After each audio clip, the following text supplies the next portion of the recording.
My name is Elena, and the worst day of my life began with a lawyer clearing his throat. I had not slept in 3 days. My mother had been buried 6 days before, and grief sat on my chest like a stone. I kept expecting to hear her voice from the kitchen. Every time silence answered, the air went out of me. The reading of the will was held in a stiff conference room downtown. I sat between my husband Noel and an empty chair that felt like it should have been hers. Across the table sat my stepfather Vincent and his sister Claudia. They had arrived together and wore matching expressions, the careful, neutral kind people wear when trying not to look pleased. The lawyer, Mr. Aldous, adjusted his glasses and opened the folder slowly. To my daughter Elena, he read, I leave nothing. The room went completely silent. Vincent smirked, briefly, just a small one, but I caught it. Claudia exhaled. Noel squeezed my hand, but it came too late, like he had nearly forgotten. Everything went to them. My mother's whole life. Then Mr. Aldous said, there is one condition. Pending. Everyone in that room went stiff at the same moment. Before we continue with our story, please like and comment the time you're watching this story, and also hit the subscribe button if you like stories like this. Mr. Aldous produced a sealed envelope. Thick cream paper with words written carefully on the front.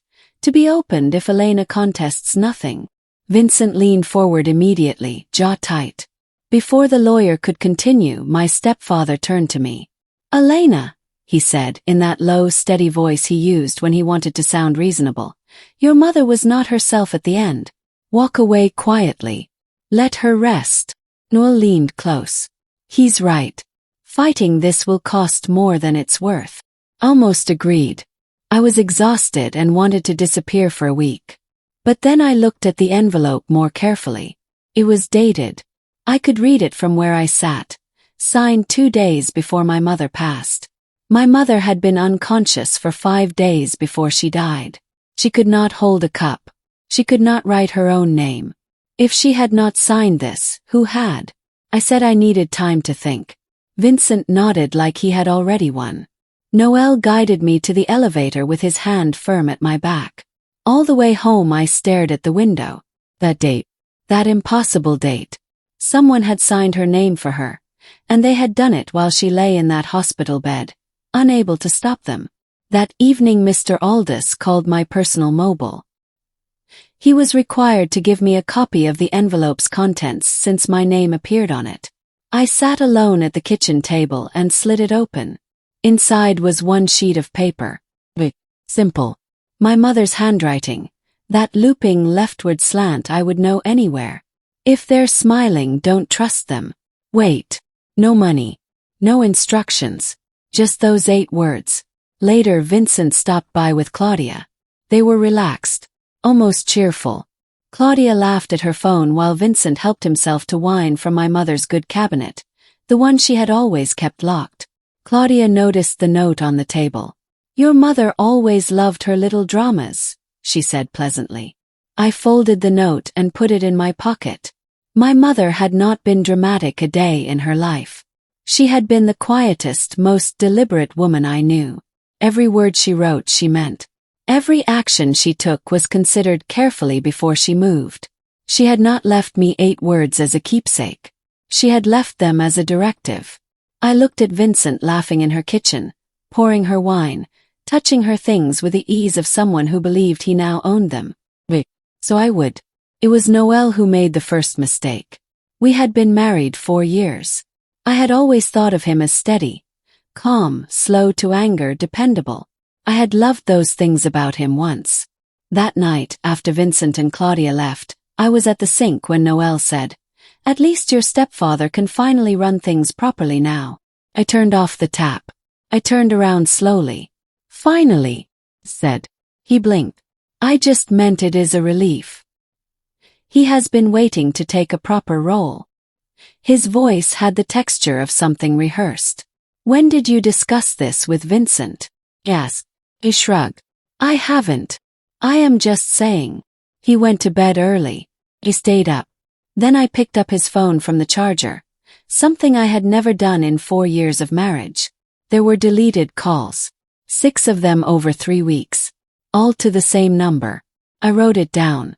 I put the phone back exactly as I had found it. The next morning I searched that number online. It was registered to a holding company, owned by Vincent. I sat at the table with that fact in my hands and felt something settle in my chest, cold and very clear. Not panic, not grief, clarity. My mother's study had been locked since the day after the funeral. Vincent said it was to protect her documents, with that reasonable voice of his that made objections seem foolish. I had been too numb to push back. 3 days after I found those deleted calls, I went to the house while Vincent was at the office. I still had my spare key. He had not asked for it back. The study had a simple twist lock. I opened it in seconds with a coin from my pocket. Inside, the room had been stripped. The shelves were bare. The file cabinet was empty. Even the small framed photos she had kept on the windowsill were gone. Only the desk and her reading chair remained. I stood still for a moment. Then I looked under the desk. Taped to the underside of the center drawer with 3 strips of electrical tape was a small black USB drive. My hands were not shaking. I freed it carefully, tucked it into my coat pocket, and locked the study door behind me. She had hidden it where only someone who knew to look would find it. She had known I would look. On the drive home I kept both hands on the wheel. She had left something behind. Now I had it. I waited until Noelle was in the shower before I plugged the USB into my laptop. Many files, spreadsheets, scanned documents, PDFs. At the top, one video file labeled Elena. Clicked it. My mother appeared. She was sitting at her desk, the same desk I had just searched. Thinner than I remembered, but her eyes were sharp and her shoulders were straight. Elena, she said. If you are seeing this, I am already gone. I want you to know I thought about you every day I spent putting this together. She glanced off screen briefly, then back. They think I did not notice. But I noticed everything. There are financial records on this drive, withdrawals I never approved, documents with signatures that are not mine. The patterns go back nearly 3 years. She pressed her lips together. The person who connected them, who made all of it possible, was someone I trusted completely. Someone I never imagined would. The screen went black. I checked the file properties. Corrupted. The final 40 seconds were unrecoverable.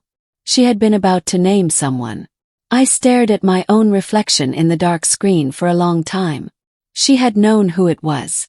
And she had almost told me. The call from Vincent came the next morning before I had made coffee. He told me I needed to collect anything remaining from my mother's house within 48 hours.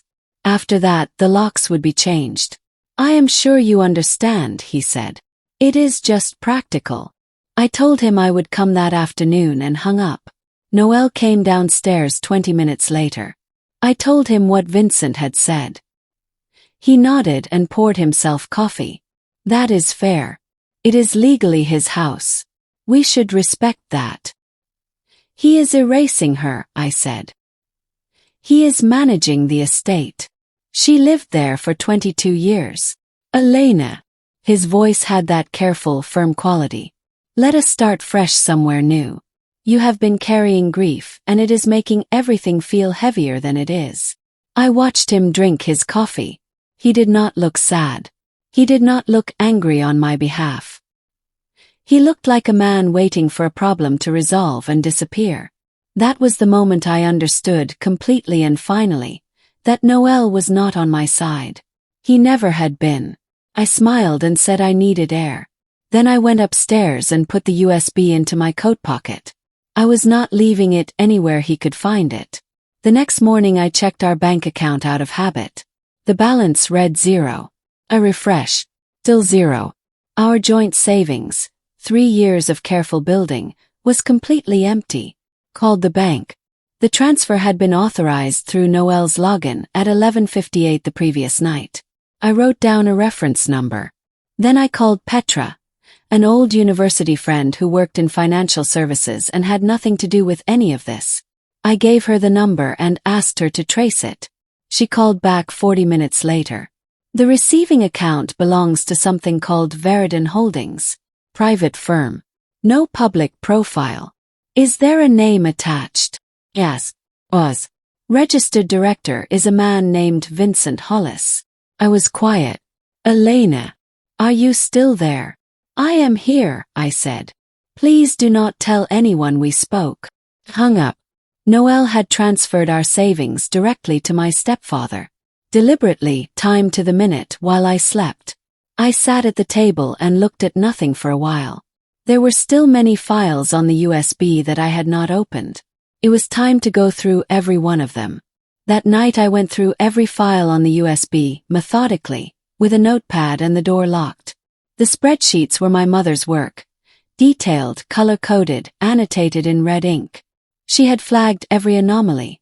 Withdrawals she had not approved, transfers she had not authorized, payments to companies with no real presence. At the bottom of the third spreadsheet was a column labeled, Approved by. Most entries read VM Vincent's initials. But in 11 entries stretching back 4 years, the initials were different. W. Noel Whitfield. My husband. I stared at those 2 letters for a long time. 4 years of believing someone had chosen me freely and loved me honestly. Now I sat looking at his initials in a spreadsheet my dying mother had compiled, documenting fraud he had helped design against her. He had not been pulled into this accidentally. He had not been pressured. He had been placed in my life deliberately, positioned to manage any inheritance I might receive before I could ever touch it. I sat with that knowledge settling into me slowly, the way cold water rises. Then I thought of the note. I was still waiting, but now I had almost everything I needed. Tomorrow I would start preparing. I confronted Noel the following evening. I had not planned it exactly, or maybe I had and simply could not hold it any longer. I waited until he sat down at the table.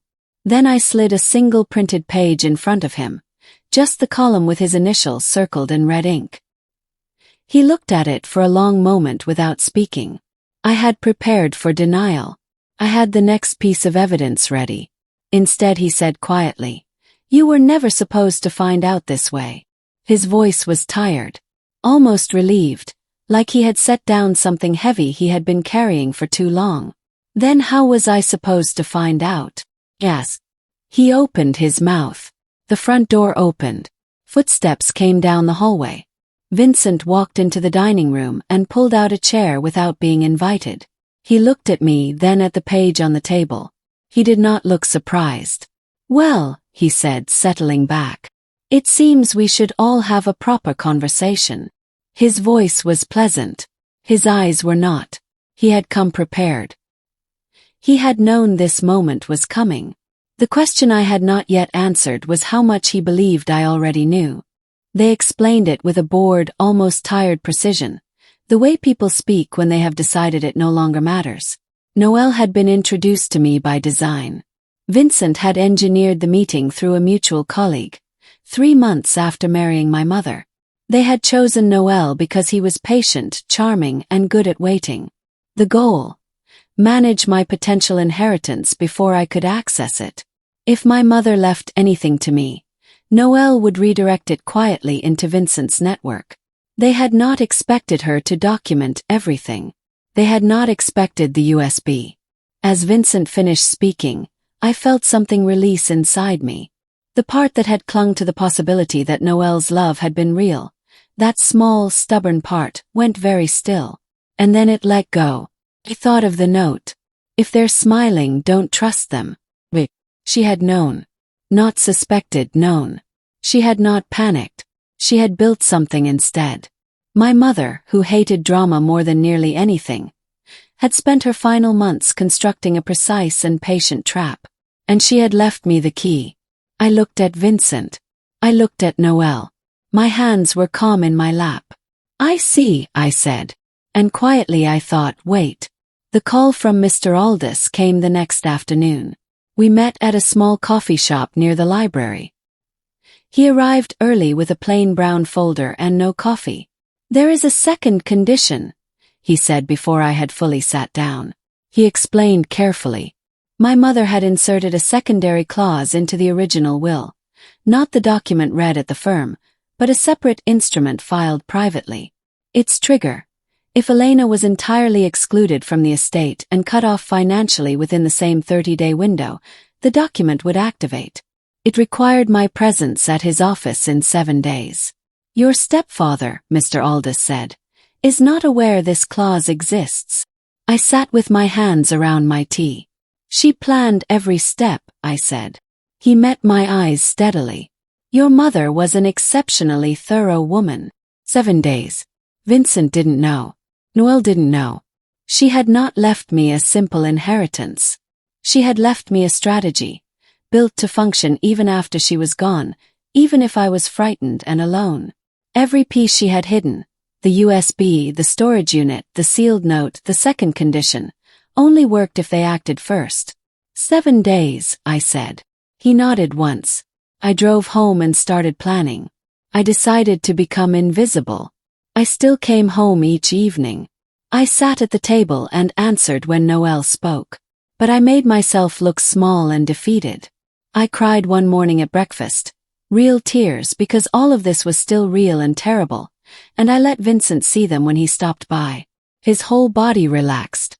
His visits became shorter. He stopped checking carefully. Noelle grew careless too, leaving his laptop open, leaving the room without locking his phone. People get sloppy when they believe they have already won. I never moved anything. I only looked. At night, alone in the spare room, I copied every file from the USB onto an external drive I had purchased for cash. I photographed every document. I emailed copies to Petra with one instruction. If I ask you to send this anywhere, do it immediately. If you do not hear from me for 14 days, send it anyway. I hid a second backup drive behind the bathroom radiator where a loose bracket had left a gap in the wall. If they found the first copy, Petra still had everything. 6 days until Mr. Aldous's meeting. I moved through the house quietly, playing the part of someone who had given up. Waited. Claudia cracked on the 5th evening. Vincent had invited me to dinner at my mother's house. I understood it was really so they could gauge my mood. I accepted, dressed plainly, and said very little at the table. I let them talk. I asked Claudia about her garden. By her 3rd glass of wine, her voice had gone warm and loose. She was telling a story about a property dispute when, mid-sentence, she said, "But your mother was never supposed to find out so soon. If Vincent had just had more time before she..." He stopped. The table went quiet. Vincent's expression went completely flat. I reached calmly for my water glass. "Find out what?" I asked softly. Claudia blinked. "Nothing. I meant losing her independence. It's hard for anyone at that stage." She smiled back. My phone had been in my lap the whole evening. I had pressed record before the first course arrived. I had Claudia's voice on tape now. Not a full confession, but enough to show a pattern when laid alongside everything else. And now something I had half believed became fully certain. This had not been 2 people with a private plan. It had been all 3 of them, Vincent, Noelle, and Claudia, together from the very beginning. One of the files buried on the USB contained an address. Near the bottom of a plain text document, formatted differently from everything around it, was the name of a storage facility across the city and a 10-digit unit number. The unit was registered under my mother's maiden name. One Vincent would never have thought to search. I went on the 6th morning before Noelle woke. The gate code from the USB worked immediately. The unit was at the far end of row C. The padlock opened with a key I had found taped inside the cover of her old address book, the one taken from the study the same morning I found the USB. Inside, the unit smelled like paper and the faint floral lotion she had always kept by her desk. There was a folding table. On it, 3 labeled binders, a fireproof lockbox, and a small wooden box I recognized from her bedroom, the one she kept her most important letters in. Propped against the wall in a sealed plastic sleeve was a second hard drive, labeled in her handwriting, Part 2. I loaded everything into a duffel bag, locked the unit behind me, and walked to the car. I watched the second video alone in the spare room. She had planned for headphones in, door locked. My mother looked worse in this recording, thinner with hollows under her eyes. But her voice was clear and her shoulders were straight. "Elena," she said, "if you found this, you went to the storage unit. I am so proud of you." She took a slow breath. "Here is what they did. Vincent and Noel began moving funds from my accounts nearly 4 years ago. Claudia served as contact for 3 transfers. They forged my signature on 2 loan agreements using documents I had signed for other purposes. The originals and forgeries are both in the blue binder." Her jaw tightened. "They also managed my medication for the last 6 weeks. Not enough to cause serious harm, just enough to keep me slow and confused while they closed the documents around me." A pause. "But here is what they do not know." She looked directly into the lens. "They believe I signed the final will. The one that gave them everything and left you nothing." Long pause. "I did not sign it." She held my gaze through the screen. Steady, completely unafraid. "I wrote it for them." I played that section 3 times before it settled. The will they had celebrated, read aloud while Vincent smirked and Claudia exhaled, was a decoy. My mother had not signed it. She had created it deliberately to make them feel safe, to let them believe they had one. The real will existed separately. Properly signed, properly witnessed. Tied to one condition. Proof of fraud by the false beneficiaries must be formally presented. She had understood something I was only now learning. People who betray you for money get careless once they believe the game is finished. They get loud. They start talking. They stop being careful. She had let them win on purpose. She had built something that only worked if they acted first, if they excluded me and showed their hands. They had taken every piece of the bait. She had not been a victim. She had been the architect from the very beginning. I sat in the spare room for a long time with my hands still in my lap.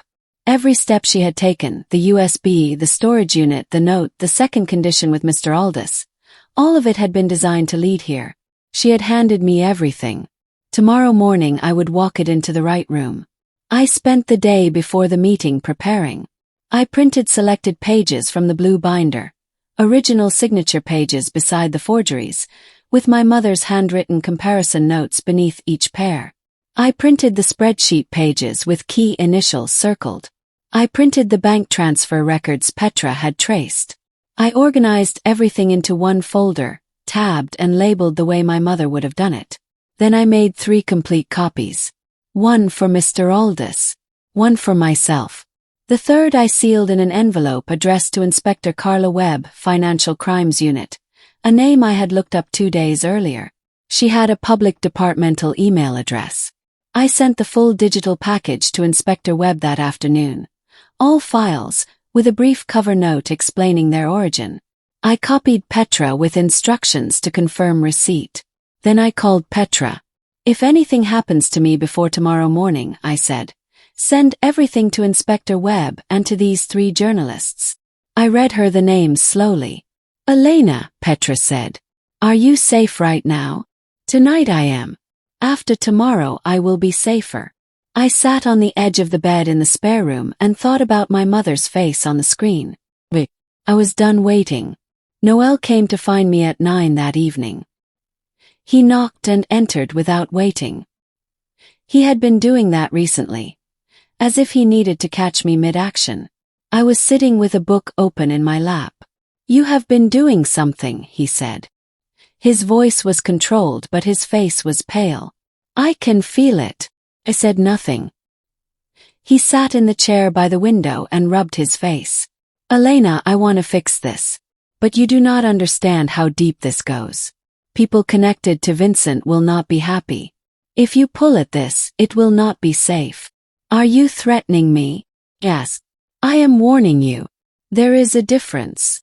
Who are the people above Vincent?" He shook his head. "Just stop. Whatever you are planning, stop. I can arrange a private settlement. Quiet outside of court. You would be comfortable. You could start fresh." I looked at him. 4 years of mornings. 4 years of choosing to believe. Then I smiled, the first real smile I had allowed myself all week. "It is too late," I said. He stared at me. He had prepared for anger or tears or an argument. He had not prepared for calm. He left the room without another word. I wore my best dark coat the next morning and my mother's silver earrings. I did not tell Noel where I was going. He was asleep when I left. I did not leave a note. When I arrived, Mr. Aldous had arranged things carefully.